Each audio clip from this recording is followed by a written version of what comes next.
Hello friends, आज हम लोग इस वीडियो के अंतर्गत देखने वाले हैं आरआरसी ग्रुप डी के अंतर्गत एक पोस्ट असिस्टेंट वर्कशॉप के बारे में। देखिए, आज हम लोग इस वीडियो में देखेंगे कि असिस्टेंट वर्कशॉप में कौन कौन से काम करने पड़ते हैं, कितने घंटे काम करने पड़ते हैं, इसमें क्या जो है प्रमोशन के चांसेस होते हैं और सैलरी कितनी बनती है। तो चलिए, इस वीडियो में आगे बढ़ने से पहले अपने इस YouTube चैनल रेलवे इनक्लेव को सब्सक्राइब कर ले, ताकि इसी प्रकार की ऑथेंटिक जानकारी आपको सबसे पहले प्राप्त हो सके।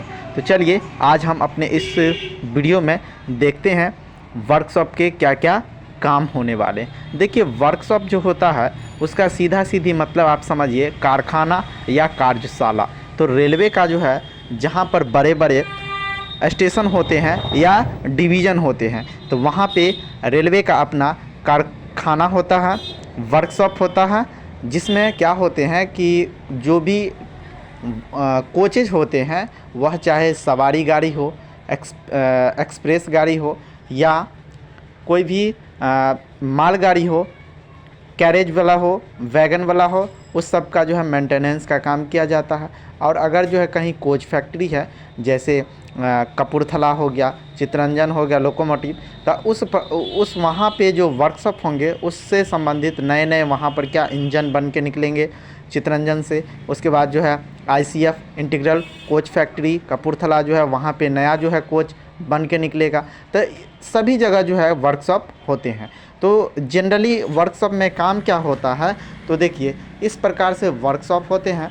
उसमें कोई भी ट्रेन जो है जब बन के कोच फैक्ट्री से निकलती है, तो उसका एक नियमित समय अंतराल रहता है, जैसे 3 साल 4 साल के बाद उस ट्रेन का पूरा जो है एक एक पार्ट को अच्छे से चेक किया जाता है कि उसमें चलते चलते किसी प्रकार की क्रैक तो नहीं आ गई है चक्के में या बॉडी पार्ट में या उसके इंटरनल पार्ट में, ताकि कोई भी बड़े दुर्घटना को जो है वह ख़त्म किया जा सके।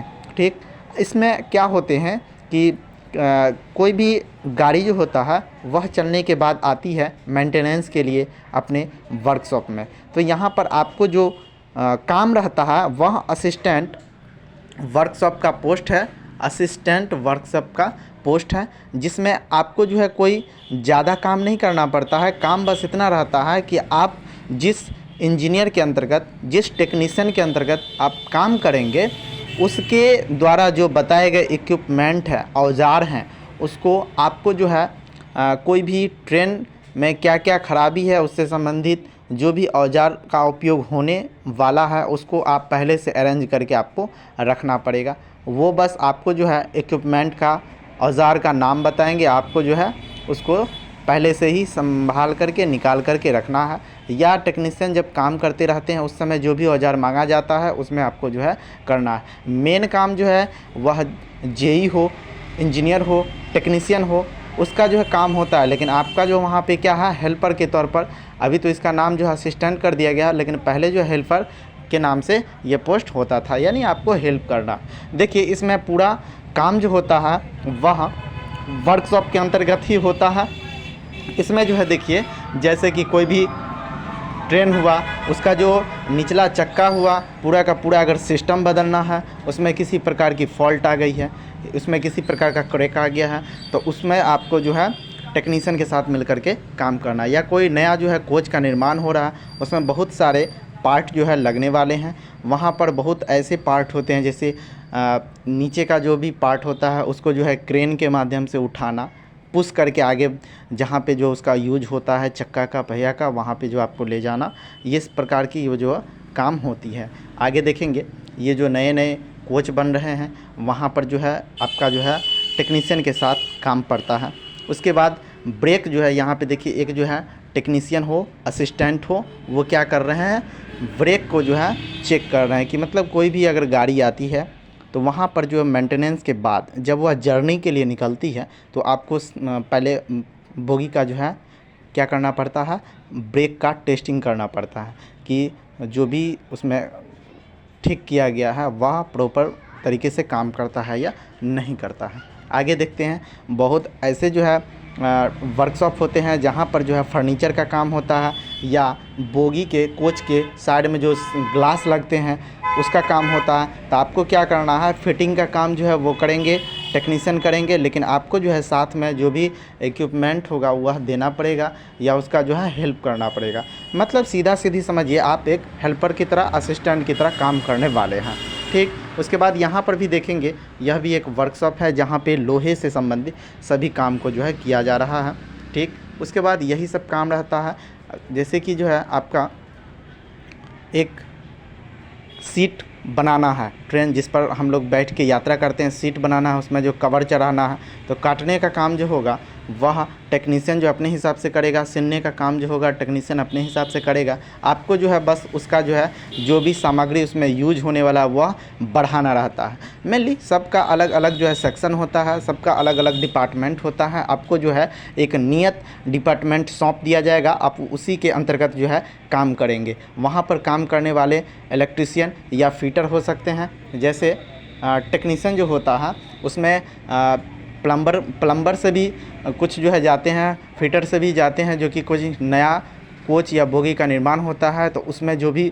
पानी से संबंधित प्लम्बरिंग का काम होता है तो वो टेक्नीशियन खुद करते हैं और आपको उनका हेल्प करना पड़ता है। आगे देखते हैं, कोई नया जो है कोच बन के निकलेगी, तो वहाँ पर जो भी निकलने से पहले टेस्टिंग वगैरह होता है, उसमें आपको जो है हेल्प करना पड़ता है। चलिए, ये सब रही मेन काम।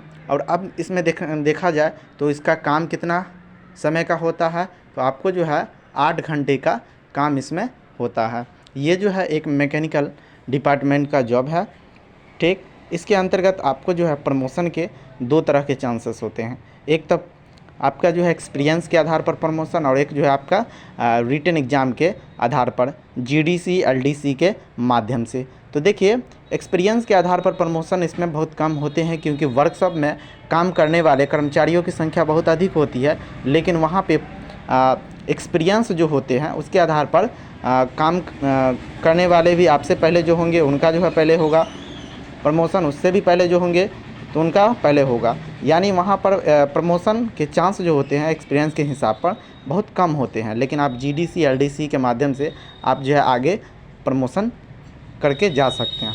फिर देखिए, ये काम जो है एक तरह से देखा जाए तो वर्कशॉप में बहुत आसान भी है, और वैसे कैंडिडेट के लिए ये काम जो है बहुत बुरा भी हो सकता है, जो कैंडिडेट ग्रुप डी में रहते हुए पढ़ करके आगे बढ़ना चाहते हैं, क्योंकि यहाँ जो है आप पढ़ने के लिए टाइम नहीं निकाल पाएंगे, ठीक। 8 घंटे का जॉब है। इसका जो है सैलरी के बारे में अगर बात कर रहे हैं तो आपका जो है बेसिक पे जो होगा वह 18,000 होगा। उसके बाद डीए जो होगा उसका 42% होगा। नॉर्मली इसका जितना जो है सैलरी बनता है, लगभग इसमें जो है 28 से 30,000 प्रति मंथ के हिसाब से आपका सैलरी बनेगा। अगर कोई एक विशेष आपको जो है ट्रेन या ये दे दिया जाता है, कोई कैरेज या वैगन को बनाने के लिए, उसमें जो है आप लोग लगे रहिएगा, तो उसमें जो है अगर टाइम के अंदर आप लोग उसको फिनिश कर देते हैं तो इंसेंटिव के रूप में आपको जो है इंसेंटिव मतलब ऊपर का ही राशि के रूप में आप लोगों को जो है दिया जाता है। लगभग 3 से 4,000 रुपया जो है मंथली एक्स्ट्रा देखने को मिलेगा। तो देखिए, ये जॉब जो होता है एक तरह से उबाऊ जॉब भी होता है वैसे कैंडिडेट के लिए जो आप नए हैं, आप नए कंपटीशन फेस करके गए हैं, और उसके बाद वहाँ पर जा कर के आपको बस उसी में लगे रहना, काम करते रहना, ठीक। अगर आप जो है अपने मेरिट के हिसाब से पढ़ करके और आगे कुछ बढ़ना चाहेंगे तो इस जॉब में नहीं हो पाएगा। उसके लिए आपका जो है बेहतर ऑप्शन रहेगा, या तो आपको गेटमैन मिल रहा है तो उसमें जो आप बेहतर जो है कर सकते हैं, टाइम पढ़ाई के लिए निकाल सकते हैं, या पॉइंट्समैन मिल रहा है तो उसमें भी आपको बहुत अच्छा टाइम मिलेगा पढ़ने के लिए। तो इस प्रकार से हम लोगों ने आज देखा इस वर्क प्रोफाइल के बारे में। तो इसके बारे में आपका क्या कहना है? अगर कोई भी क्वेरी होगा, कोई भी सुझाव होगा या कोई भी प्रश्न होगा तो आप जो है इस वीडियो के कमेंट बॉक्स में आप पूछ सकते हैं। इसी प्रकार की ऑथेंटिक जानकारी के लिए कृपया अपने इस YouTube चैनल से बने रहें, सब्सक्राइब कर लें अपने इस YouTube चैनल को। धन्यवाद।